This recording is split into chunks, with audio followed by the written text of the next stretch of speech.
behavioral psychologists have come up with new views, not only of animal behavior, but of human nature as well. And these views all concern a process that we take for granted, learning, because we are all truly born to learn. Ironically, one of the most important figures in the study of learning, Ivan Pavlov, wasn't concerned with the subject at all, at least not at first. Pavlov, a noted Russian scientist, won the Nobel Prize for Physiology and Medicine in 1904. As this original footage shows, Pavlov was initially interested in digestion and the action of the salivary glands. By diverting the saliva of dogs into test tubes, he could precisely measure if and how much they salivated during digestion.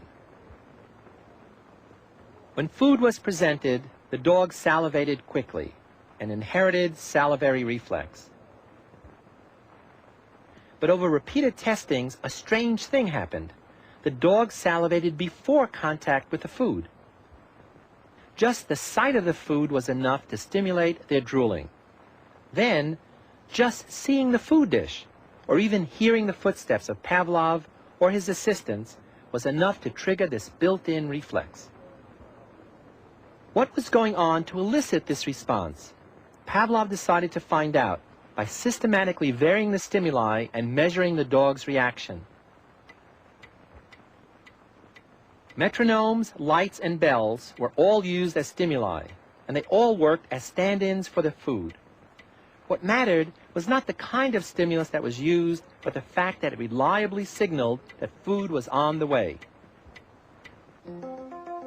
Pavlov had discovered a fundamental type of learning called classical conditioning. An original stimulus elicits an automatic, unlearned response. Both stimulus and response happen naturally.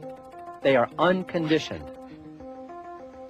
Then a second, neutral stimulus that never elicits the unconditioned response by itself is introduced just before the presentation of the original stimulus.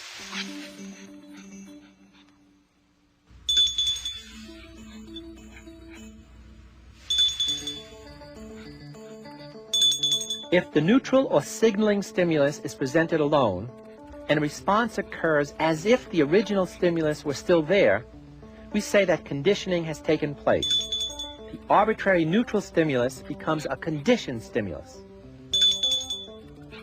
The reverse is also true.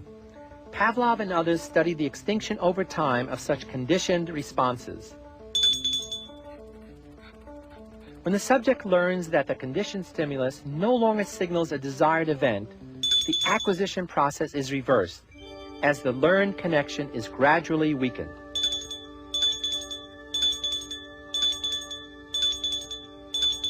Pavlov's work, and the work of those who followed him, led to a remarkable conclusion, and that is, any stimulus an organism can perceive is capable of eliciting any reaction the organism is capable of making.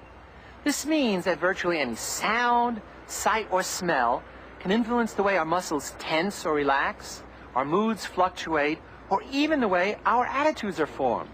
For instance, if I say, relax, and then do this, you're going to be startled and upset. After 5 or 6 pairings of relax, just saying the word relax is going to generate a negative response rather than its usual learned reaction.